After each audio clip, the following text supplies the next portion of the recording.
Do you know that as an Indian citizen, you have the power to question the government?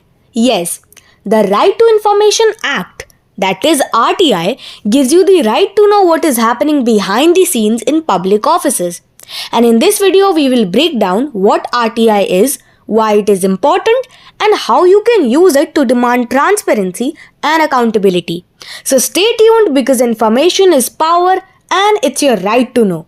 So, the right to information is a fundamental right that is provided to Indian citizens to access information from public authorities, promoting transparency, accountability and governance.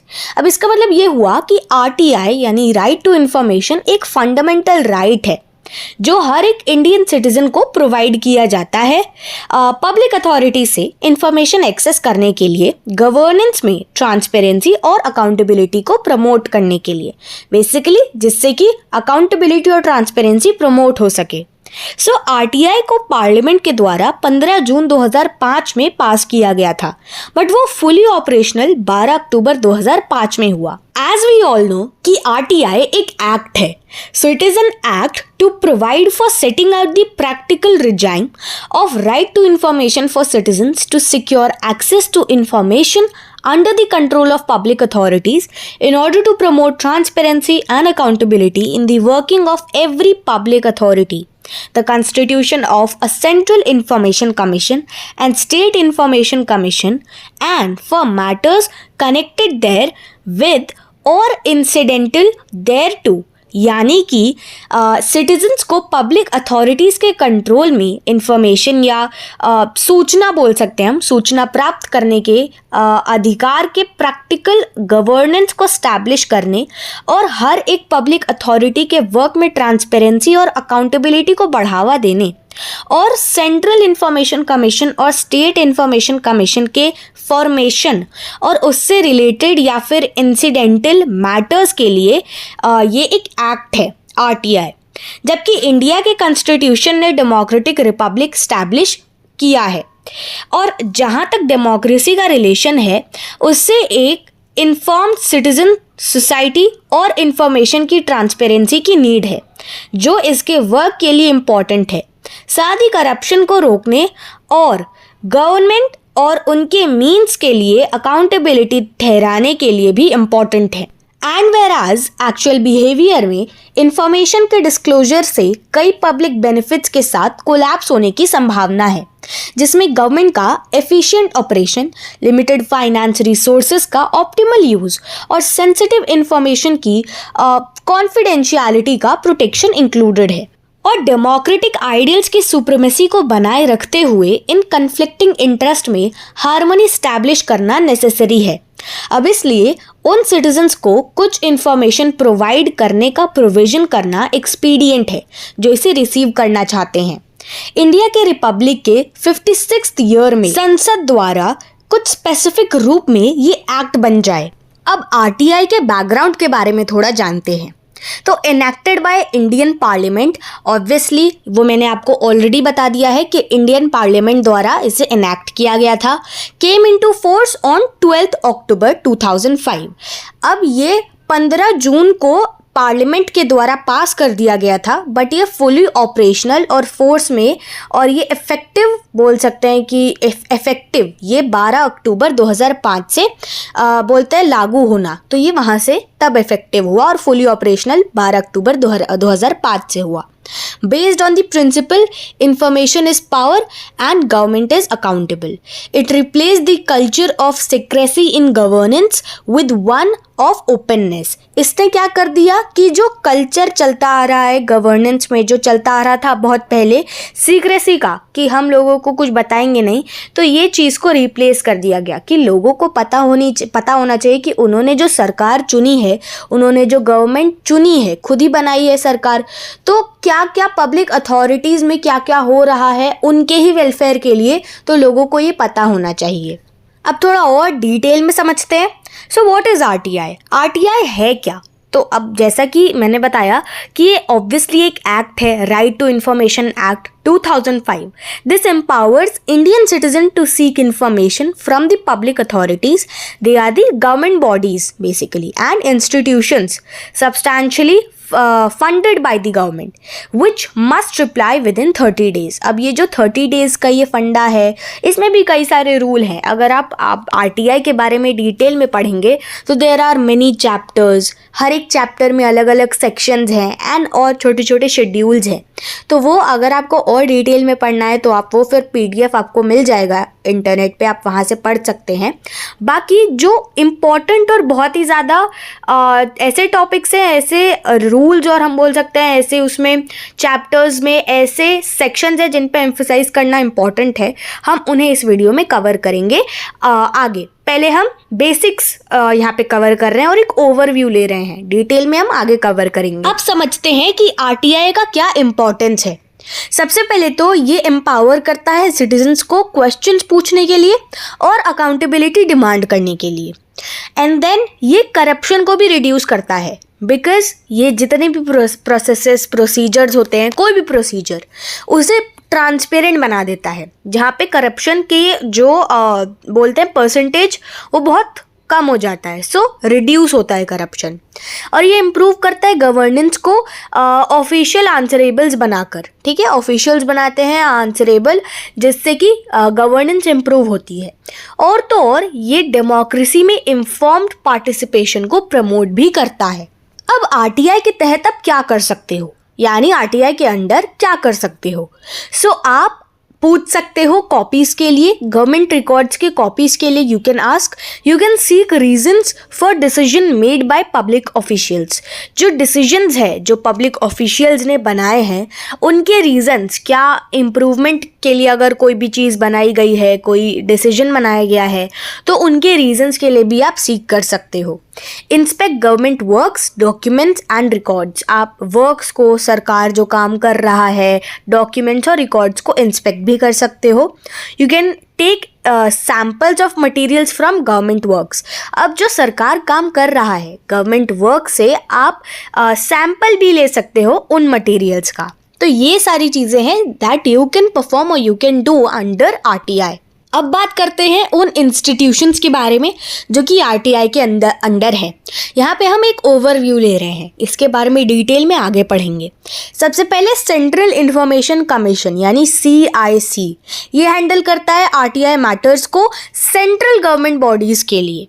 दूसरा है आपका state information commission यानी कि SICs, जो कि अब यहाँ पे SICs क्यों है, क्योंकि ये स्टेट इंफॉर्मेशन कमीशन है तो ये स्टेट लेवल पे वर्क करता है और इंडिया में स्टेट्स तो बहुत सारे हैं, तो स्टेट इंफॉर्मेशन कमीशंस बहुत सारे हैं for respective state government bodies. मतलब ये हर एक अलग अलग स्टेट के लिए अपना अलग होता है। जैसे कि यूपी का एक अलग स्टेट इंफॉर्मेशन कमीशन है, कोई किसी और स्टेट का अलग है। स्टेट वाइज ये अलग अलग होते हैं, ये स्टेट लेवल पे होते हैं। ठीक है, और इनका भी काम होता है RTI मैटर्स को हैंडल करना, बट स्टेट लेवल पे और हम बोल सकते हैं स्टेट गवर्नमेंट बॉडीज़ के लिए। और सेंट्रल इंफॉर्मेशन कमीशन का क्या होता है वर्क, वो हैंडल करता है RTI मैटर्स को एक सेंट्रल लेवल पे सेंट्रल गवर्नमेंट बॉडीज़ के लिए। अब जैसा कि मैंने आपको पहले भी बताया कि RTI के बारे में अगर आपको डिटेल में पढ़ना है तो आपको काफ़ी सारे चैप्टर्स के बारे में पढ़ना होगा। उन चैप्टर्स के अंडर सेक्शंस होते हैं, उनके बारे में पढ़ना होगा। एंड उन सेक्शंस के अंदर छोटे छोटे शेड्यूल्स होते हैं, उनके बारे में भी पढ़ना होगा। ये बेसिकली रूल्स और रेगुलेशंस है RTI के बारे में। अगर आपको कुछ भी करना है RTI के तहत तो आपको ये रूल्स फॉलो करने पड़ेंगे। और RTI के बारे में बेसिकली जितनी भी बेसिक इन्फॉर्मेशन है वो यहाँ पे दी गई है, तो उसे हम अब अच्छे से पढ़ेंगे डिटेल में। तो मैं आपको डिटेल में समझाने जा रही हूँ और हम हर एक चीज़ कवर नहीं करेंगे, वो मैंने बताया आपको उस चीज़ पे हम एम्फसाइज करेंगे जो कि इम्पोर्टेंट है। जिस चीज़ पे एम्फसाइज करना ज़रूरी है उसी पे फोकस करेंगे। So let's start with chapter 1। ये आपका प्रिलिमिनरी होता है, राइट। सो यहाँ पे पहले सेक्शन की बात करते हैं तो उसके पहले शेड्यूल में हमें ये बताया गया है कि इसे हम बोलते हैं right to information act 2005। This act may be called the right to information act 2005। ठीक, दूसरा इसका फर्स्ट सेक्शन का ही जो दूसरा शेड्यूल है ये हमें बताता है कि it extends to the whole of India appropriate government के बारे में। तो अभी अप्रोप्रिएट गवर्नमेंट क्या है, इसका मतलब ये होता है this means in relation to a public authority which is established, constituted, owned, controlled or substantially financed by funds provided directly or indirectly. Basically इसका मतलब ये होता है कि एक पब्लिक अथॉरिटी के साथ रिलेशन में जो कि established है, constituted है, ओन्ड है, कंट्रोल्ड है और सब्सटैंशियली फाइनेंस्ड है फंड्स से, जो कि डायरेक्टली और इनडायरेक्टली प्रोवाइडेड है. किसके द्वारा? बाय द सेंट्रल गवर्नमेंट और the union territory administration, the central government, right, और else by the state government, the state government. Basically ये जो फंड्स की बात की जा रही है ये प्रोवाइड किए जाते हैं इनडायरेक्टली और डायरेक्टली, या तो सेंट्रल गवर्नमेंट के द्वारा या फिर यूनियन टेरिटरी एडमिनिस्ट्रेशन और सेंट्रल गवर्नमेंट या फिर स्टेट गवर्नमेंट के द्वारा. अब सेंट्रल इंफॉर्मेशन कमीशन यानी कि सेंट्रल लेवल पे सेंट्रल गवर्नमेंट बॉडीज़ के लिए, और स्टेट इंफॉर्मेशन कमीशन जिसके बारे में हम आगे पढ़ेंगे वो स्टेट लेवल पे होता है और हर एक स्टेट का इंडिविजुअली अपना अलग होता है. ठीक है, तो यहाँ पे ये बताया गया है कि वो पर्टिकुलर टॉपिक किस शेड्यूल के अंडर एक्सप्लेन किया गया है. So under sub section first of section 12 हम आगे पढ़ेंगे. Then central public information officer, जिसका मतलब होता है यहाँ पे बताया गया central public information officer designated under sub section first and includes a central assistant public information officer designated as such under section second of subsection second of section 5. वो हम आगे पढ़ेंगे. And then chief information commissioner. So यहाँ पे ये जो information commissioner है mean the chief information commissioner and information commissioner appointed under subsection 3 of section 12. ये भी आगे पढ़ेंगे. अब बात करते हैं कॉम्पिटेंट अथॉरिटी के बारे में. अब इसका मतलब क्या हुआ? Basically the speaker in the case of the house of the people और the legislative assembly of a state और a union territory having such assembly and the chairman in the case of the council of states और legislative council of a state. अब यहाँ पे ये बताया गया है कि जो हेड है यानी स्पीकर अलग अलग केसेस में वो डिपेंड करता है. अगर केस चेंज होगी तो जो स्पीकर है वो भी चेंज होगा, राइट. तो यहाँ पे ये बताया गया है अगर लेजिस्लेटिव असेंबली है स्टेट की या यूनियन टेरिटरी की तो क्या केस होगा, और अगर चेयरमैन की बात हो रही है काउंसिल ऑफ स्टेट्स या फिर लेजिस्लेटिव काउंसिल ऑफ स्टेट की तो क्या होगा. So the chief justice of India in the case of supreme court यानी कि सुप्रीम कोर्ट के केस में chief justice of India, high court की केस में chief justice of high court, or the president or the governor as the case may be in the case of other authorities established or constituted by or under the constitution. इसके F part में बताया गया है information के बारे में, यानी कि it means any material in any form including records, documents, memos, emails, opinions, advices, press releases, circulars, orders, logbooks, contracts, reports, papers, samples, models, data, the data material held in any electronic form and information relating to any private body which can be accessed by a public authority under any other law for the time being in force. इसका मतलब ये हुआ कि कोई भी material किसी भी form में उसमें records, documents, memos, emails, opinions, advice, press releases, right, circulars, orders, log books, contracts, reports, paper, sample, model, data material, ठीक है, वो इलेक्ट्रॉनिक फॉर्म में होगा. और इन्फॉर्मेशन जो किसी प्राइवेट बॉडी से रिलेटेड होगी जो कि एक पब्लिक अथॉरिटी के द्वारा एक्सेस किया जा सकता है under any law for the time being in force, जब तक उस टाइम के लिए जब तक वो फोर्स में है किसी एक लॉ के अंडर, राइट. इसके जी पार्ट में बताया गया है prescribed, that means prescribed by rules made under this act by the appropriate government और the competent authority as the case may be. यानी कि बेसिकली कॉम्पिटेंट अथॉरिटी या फिर अप्रोप्रिएट गवर्नमेंट के द्वारा इस एक्ट के अंडर जो रूल्स हैं उन रूल्स के द्वारा प्रिस्क्राइब्ड, राइट. अब बात करते हैं एच पार्ट के बारे में, यानी पब्लिक अथॉरिटी। इसका मतलब ये है कोई भी अथॉरिटी या फिर कोई भी बॉडी या कोई भी इंस्टीट्यूशन सेल्फ गवर्नमेंट का, right. Part I, that is all about record. तो रिकॉर्ड इंक्लूड करेगा डॉक्यूमेंट, मैन्युस्क्रिप्ट, फाइल, कोई भी माइक्रोफिल्म, कोई भी टाइप का किसी भी डॉक्यूमेंट का कोई कॉपी, इमेजेस का रिप्रोडक्शन, या फिर इमेजेस एम्बडीड एक ऐसे माइक्रोफिल्म में जहाँ पे वो एनलार्ज हो भी सकता है या फिर नहीं भी हो सकता है। और साथ में कोई भी दूसरे अदर टाइप का मटेरियल जो कि कंप्यूटर के द्वारा प्रोड्यूस किया गया है या फिर किसी और डिवाइस के द्वारा प्रोड्यूस किया गया है। अब बात करते हैं पार्ट जे के बारे में, जो कि राइट टू इंफॉर्मेशन के बारे में है, जिसका मतलब होता है राइट टू इंफॉर्मेशन। ये जो है इस एक्ट के अंडर एक्सेसिबल है कोई भी पब्लिक अथॉरिटी के कंट्रोल के अंडर। ये इंक्लूड करता है right to inspection of work, आप वर्क इंस्पेक्ट कर सकते हो, डॉक्यूमेंट इंस्पेक्ट कर सकते हो, रिकॉर्ड्स इंस्पेक्ट कर सकते हो, टेकिंग नोट्स या एक्सट्रैक्ट्स या सर्टिफाइड कॉपीज ऑफ डॉक्यूमेंट्स और records, taking certified samples of material. Certified samples मतलब जो सर्टिफाइड हैं, जिनके ऊपर आपका अधिकार है उनका, राइट। आप कोई भी एकदम ऐसे ज़्यादा कॉन्फिडेंशियल या फिर हम बोलते हैं ना कि ज़्यादा प्राइवेट, वो सारे सैम्पल्स नहीं ले सकते हो। सर्टिफाइड सैम्पल्स की यहाँ पे बात हो रही है। Obtaining information in the form of diskettes, floppies, tapes, videos, cassettes या फिर कोई भी दूसरी या अदर इलेक्ट्रॉनिक मोड में प्रिंट आउट्स के थ्रू, जो इन्फॉर्मेशन होगी जो कि कंप्यूटर में स्टोर्ड होगी या फिर किसी और डिवाइस में स्टोर्ड होगी, राइट। अब इसके बाद आपका आता है चैप्टर 2, जो कि है right to information and obligations of public authorities के बारे में। सो बेसिकली पब्लिक अथॉरिटीज़ के ऑब्लिगेशंस और राइट टू इन्फॉर्मेशन के बारे में आपका चैप्टर 2 है। यहाँ पे जो इम्पॉर्टेंट चीज़ है, इम्पॉर्टेंट टॉपिक, हम डायरेक्ट वहाँ से स्टार्ट कर रहे हैं। तो यहाँ पे इम्पॉर्टेंट है इसका सेक्शन 6 के कुछ हम पार्ट्स यहाँ पे पढ़ेंगे अब।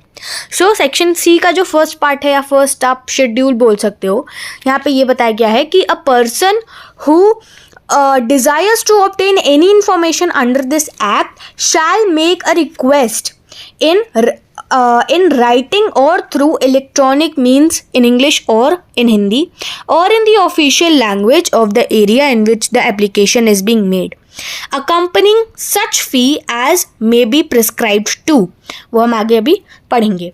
So यहाँ पे ये बताया गया है कि एक ऐसा व्यक्ति, एक पर्सन जिसको कोई भी टाइप की इंफॉर्मेशन ऑब्टेन करनी है इस एक्ट के तहत, उसे एक रिक्वेस्ट बनानी पड़ेगी, ठीक है, रिटन फॉर्म में या फिर इलेक्ट्रॉनिक मीन्स के थ्रू। या तो वो इंग्लिश में होगी या तो हिंदी में होगी या फिर वो उस पर्टिकुलर एरिया की ऑफिशियल लैंग्वेज होगी जहाँ पे वो व्यक्ति रहता है, ठीक है, एरिया के हिसाब से, या फिर जहाँ पे वो जो रिक्वेस्ट है, एप्लीकेशन है, वो लिखा गया है वो एरिया के हिसाब से, ठीक है। And accompanying such fee as may be prescribed to the Central Public Information Officer or State Public Information Officer as the case may be of the concerned public authority, right? तो accompanying such fee as may be prescribed यानी कि एक ऐसी फी को accompany करना जो कि prescribe किया जा सकता है सेंट्रल पब्लिक इंफॉर्मेशन ऑफिसर को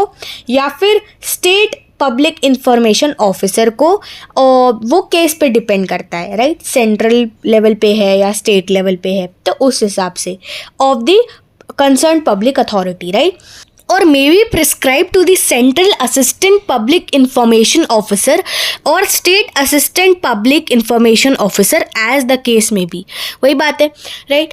अब आगे बढ़ते हैं डिस्पोजल ऑफ रिक्वेस्ट के बारे में। तो सेक्शन 7 के फर्स्ट पार्ट में बताया गया है कि subject to the proviso to sub section 2 of section 5 और the proviso to sub section 3 of section 6, the central public information officer और state public information officer as the case may be on receipt of a request under section 6 shall as expeditiously as possible and in any case within 30 days of the receipt of the request either provide the information on payment of such fee as may be prescribed or reject the request for any of the reasons specified in sections 8 and 9।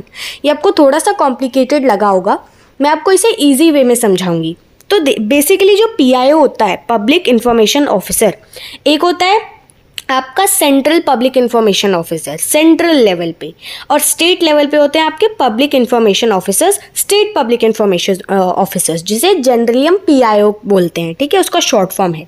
तो PIO के शुरू के 30 days में जब information की जो मांग है या फिर जो रिक्वेस्ट मिली है, जो रिक्वेस्ट किसी ने दी है, किसी ने रिक्वेस्ट किया है, तो PIO को 30 डेज़ के अंडर या तो कोई रिस्पॉन्स देना होगा, या फिर अगर रिजेक्ट करना है तो 30 डेज़ के अंदर करना पड़ेगा। 30 डेज़ आपका होता है एक टाइम लिमिट, ठीक है। अगर जो रिक्वेस्ट है वो किसी थर्ड पार्टी को इन्वॉल्व करती है तो PIO को एक नोटिस इशू करना पड़ेगा उनके लिए, provide an opportunity for a hearing if needed, अगर नीड है तो, एंड फिर उनके रिप्रेजेंटेशन को कंसिडर करना पड़ेगा एक डिसीजन बनाने से पहले। अब अगर इंफॉर्मेशन प्रोवाइड नहीं की जाती है टाइम लिमिट के अंदर, यानी 30 दिन के अंदर कोई इन्फॉर्मेशन नहीं दी जाती है जिसकी रिक्वेस्ट थी, तो एक उसे रिफ्यूज़ल की तरह मान लिया जाता है, यानी कि रिफ्यूज़ कर दिया गया, it is deemed as refusal. अब अगर PIO कोई एडिशनल फीस अगर मांगता है, उसकी मांग है एडिशनल फ़ीस की, तो जो टाइम है फ़ी नोटिस भेजने का और पेमेंट रिसीव करने के बीच का ये जो टाइम है, ये उस पर्टिकुलर 30 डे के पीरियड से एक्सक्लूडेड है, उसमें इंक्लूडेड नहीं है, ठीक है। अब अपील में आप क्या क्या कर सकते हो, तो अगर रिक्वेस्ट रिजेक्ट कर दी जाती है या फिर इंफॉर्मेशन प्रोवाइड नहीं की जाती है, तो जो एप्लीकेंट होता है वो अपील फाइल कर सकता है फर्स्ट अपीलेट अथॉरिटी में। अब जो फर्स्ट अपीलेट अथॉरिटी है उसके पास भी 30 डेज़ होंगे अपील को डिस्पोज करने के लिए, और जो सेकंड अपील होगी वो फाइल की जा सकती है सेंट्रल या फिर स्टेट इंफॉर्मेशन कमीशन के साथ, अगर एप्लीकेंट सेटिस्फाइड नहीं है फर्स्ट अपीलेट अथॉरिटी के डिसीजन के साथ, राइट। अब आपको समझ आ गया होगा, आई होप मैंने बहुत इजी वे में इसे समझाने की कोशिश की है, क्योंकि यहाँ पे ये मेंशन किया गया है कि कौन से सेक्शन में कौन से शेड्यूल में क्या लिखा गया है, तो वो यहाँ पे बताया गया है, बट मैंने आपको बहुत इजी वे में समझा दिया। अब आगे बढ़ते हैं, अब आते हैं सेक्शन 8 के फर्स्ट शेड्यूल पे, जहाँ पे बताया गया है कि notwithstanding anything contained in this act there shall be no obligation to give any citizen what, वो हम पढ़ेंगे अभी, कि information disclosure of which would prejudicially affect the sovereignty and integrity of India, the security, strategic and scientific or economic interest of the state, relation with foreign state or lead to incitement of an offense। Basically ये बात की जा रही है exemption from disclosure of information के बारे में, कि notwithstanding anything content इस एक्ट के अंडर, सो कोई भी टाइप के ऑब्लिगेशंस सिटीजन्स को नहीं देने हैं। अब कैसे, जैसे कि information disclosure of which would prejudicially affect, जिससे कि प्रीजुडिशियली जो सोवरेनिटी और इंटेग्रिटी है इंडिया की उस पर अफेक्ट पड़ेगा, सिक्योरिटी, स्ट्रैटेजिक, साइंटिफिक या इकोनॉमिक इंटरेस्ट जो स्टेट का है, या फिर फॉरेन स्टेट के साथ रिलेशन, या फिर lead to incitement of an offence, ये बताया गया है। इसके बी पार्ट में बताया गया है information which has been expressly forbidden to be published by any court of law and tribunal or the disclosure of which may constitute contempt of court। ऐसा इंफॉर्मेशन जो कि एक्सप्रेसली फॉरबिड कर दिया गया है पब्लिश करने के लिए, यानी उसे फॉरबिडन टू पब्लिश, यानी कि पब्लिश नहीं करना है कोर्ट के द्वारा ऑफ लॉ या फिर ट्रिब्यूनल, या फिर disclosure of which may constitute attempt of court. अब बात करते हैं चैप्टर 3 के बारे में, यानी सेंट्रल इंफॉर्मेशन कमीशन के बारे में। यहाँ पे सेंट्रल इंफॉर्मेशन कमीशन के बारे में बताया गया है। तो section 12 first schedule, the central government shall by notification in the official gazette constitute a body to be known as the Central Information Commission to exercise the powers conferred on and to perform the functions assigned to it under this particular act.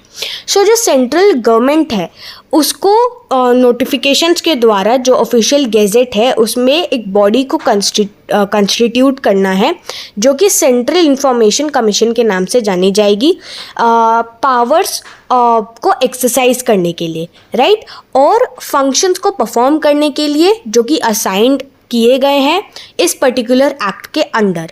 दूसरा जो इसका part है वो बताता है कि central information commission shell consist of, अब इसमें क्या क्या होना चाहिए, chief information commissioner and such number of central information commissioner not exceeding 10, यानी कि सबसे पहले एक होना चाहिए चीफ इंफॉर्मेशन कमिश्नर और सेंट्रल इंफॉर्मेशन कमिश्नर होने चाहिए जिनकी लिमिट 10 है, 10 से ज़्यादा नहीं होंगे। कौन? Central information commissioner. Then third part में बताया गया है कि chief information commissioner and the information commissioner shall be appointed by the president, यानी कि इन्हें कौन अपॉइंट करेगा? प्रेसिडेंट अपॉइंट करेगा कमिटी के रिकमेंडेशन पे। अब कमिटी में कौन कौन होगा? कमिटी में होंगे prime minister who shall be the chairperson of the committee, committee के चेयरपर्सन होंगे प्राइम मिनिस्टर, और the leader of opposition in the Lok Sabha, जो ओपोजिशन के लीडर होंगे लोकसभा में वो, and a union cabinet minister to be nominated by the prime minister, एक union cabinet minister भी होंगे जो कि प्राइम मिनिस्टर के द्वारा नॉमिनेट किए जाएंगे। अब बात करते हैं टर्म के बारे में जो कि बहुत इंपॉर्टेंट है और ये सेक्शन 13 के फर्स्ट शेड्यूल में बताया गया है, राइट। सो सेक्शन 13 का फर्स्ट शेड्यूल ये कहता है कि the chief information commissioner shall hold the office for a term of 5 years। 5 years के लिए जो चीफ इंफॉर्मेशन कमिश्नर है वो 5 साल के लिए ऑफिस होल्ड करेगा। वो काउंट होंगे, वो 5 साल काउंट होंगे उस डेट से जब वो ऑफिस अपना एंटर करेगा, और वो रीअपॉइंटमेंट के लिए एलिजिबल नहीं होना चाहिए। एक और बहुत बड़ा रूल है कि the provided that no chief information commissioner shall hold office as such after he has attained the age of 65 years। एक और लिमिट है कि 65 ईयर का जो एज है दैट इज़ द मैक्स कि आप ऑफिस होल्ड कर सकते हो। अब अगर आपने 63 पे एंटर किया ऑफिस, 63 पे ज्वाइन किया, आपके 5 साल वैसे तो 67 के जब आप होंगे तो कंप्लीट होंगे, बट 65 इज़ द लिमिट, तो आप उसके आगे और ऑफिस होल्ड आपका नहीं कर सकते हो। तो 65 लिमिट है और 5 साल का टर्म होता है। एक और चीज़ इम्पॉर्टेंट बताई गई है कि every information commissioner shall hold office for a term of 5 years from the date on which he enters upon his office, जैसा मैंने बताया, till the date he attains the age of 65 years, whichever is earlier, and shall not be eligible for reappointment as such information commissioner। ठीक है, अब वो तो central chief information commissioner की बात की गई थी, बट हर एक इंफॉर्मेशन कमिश्नर के साथ उसके लिए भी यही रूल है कि टर्म 5 years का है और 65 एज लिमिट है। अब आते हैं चैप्टर 4 पे, जहाँ पे बताया गया है स्टेट इंफॉर्मेशन कमीशन के बारे में। चैप्टर 3 में बताया गया था सेंट्रल इंफॉर्मेशन कमीशन के बारे में, और चैप्टर 4 में बताया गया है स्टेट इंफॉर्मेशन कमीशन के बारे में। तो यहाँ पे जो 15th सेक्शन है उसके फर्स्ट शेड्यूल में ये बताया गया है कि every state government shall by notification in the official gazette constitute a body to be known as the name of the state. State का नाम आएगा, जैसे एज्यूम करते हैं यूपी यानी उत्तर प्रदेश इंफॉर्मेशन कमीशन, यानी Uttar Pradesh information commission, to exercise the powers conferred on and to perform the functions assign to it under this particular act. ये same चीज़ बताई गई है जैसे सेंट्रल इंफॉर्मेशन कमीशन में था, सेम चीज़ है, ठीक है, बस एक नाम में यहाँ पे चेंज है कि आप पहले स्टेट का नाम बताओगे एंड देन इंफॉर्मेशन कमीशन, जो भी स्टेट में आप हो, ठीक। सो स्टेट इंफॉर्मेशन कमीशन में क्या क्या होना चाहिए? It should consist of the state chief information commissioner, तो सेंट्रल में चीफ इंफॉर्मेशन कमिश्नर और स्टेट में state chief information commissioner, and such number of state information commissioners not exceeding 10, right. So यहाँ पे भी लिमिट है 10 की, कि 10 से ज़्यादा नहीं होने चाहिए, as may be deemed necessary. इसके थर्ड पार्ट में या शेड्यूल बोल लो आप, इसमें बताया गया है स्टेट चीफ इंफॉर्मेशन कमिश्नर और स्टेट इंफॉर्मेशन कमिश्नर को अपॉइंट करेंगे गवर्नर, यानी ये दोनों गवर्नर के द्वारा अपॉइंट किए जाएंगे कमेटी के रिकमेंडेशन पे। अब कमेटी में क्या क्या होगा, कमेटी में कौन कौन होंगे, तो कमेटी में होंगे चीफ मिनिस्टर यानी कि सीएम पर्टिकुलर स्टेट के, जो कि कमेटी के चेयरपर्सन होंगे। Then leader of the opposition in the legislative assembly, जो लेजिस्लेटिव असेंबली है उसमें अपोजिशन के लीडर होंगे, और एक कैबिनेट मिनिस्टर होगा जो कि चीफ मिनिस्टर के द्वारा नॉमिनेट किया जाएगा। ठीक है, तो आप यहाँ पे देखोगे एक चीज़ कॉमन है कि जो स्ट्रक्चर है और जो हम बोलते हैं ना एक स्ट्रक्चर ऊपर ऊपर से, वो सेम है। बस यहाँ पे जो कौन किसे नॉमिनेट करेगा, कौन किसे हम बोलते हैं अपॉइंट करेगा, वो चीज़ें यहाँ पे चेंज है। बिकॉज ऑफ कोर्स सेंट्रल में अलग होगा, स्टेट लेवल पे अलग होगा, तो स्टेट लेवल पे चीज़ें स्टेट वाइज चेंज भी होंगी, तो थोड़ा सा डिफरेंस है। बाकी आप देखोगे स्ट्रक्चर सेम है। अब बात करते हैं टर्म के बारे में। तो आप देखोगे तो 16th सेक्शन के फर्स्ट शेड्यूल में बताया गया है कि state chief information commissioner office 5 साल के टर्म के लिए होल्ड करेंगे, और वो काउंट होगा उस डेट से जब वो ऑफिस ज्वाइन करेंगे या एंटर करेंगे, और वो कोई भी टाइप के रीअपॉइंटमेंट के लिए एलिजिबल नहीं होंगे, राइट, या फिर नहीं होने चाहिए। और यहाँ पे भी ये बताया गया है कि 65 इयर्स एज लिमिट है हर एक स्टेट चीफ इंफॉर्मेशन कमिश्नर के लिए। यहाँ पे भी 2 क्राइटेरिया है कि 5 इयर्स का टर्म है और जो एज लिमिट है वो 65 इयर्स की है। उसके बाद आप ऑफिस होल्ड नहीं कर सकते हो इवन इफ अगर आपका टर्म बचा है। अब बात करते हैं removal of state chief information commissioner और स्टेट इंफॉर्मेशन कमिश्नर के बारे में। बेसिकली यहाँ पे जो सेक्शन 17 है जिसका फर्स्ट शेड्यूल है, उसमें ये बताया गया है कि चीफ इंफॉर्मेशन कमिश्नर या फिर स्टेट इंफॉर्मेशन कमिश्नर का रिमूवल का प्रोसेस और या फिर ये कैसे होते हैं, क्या क्या सर्कमस्टांसेस पे होते हैं। So subject to the provisions of sub section 3, the state chief information commissioner और a state information commissioner shall be removed from his office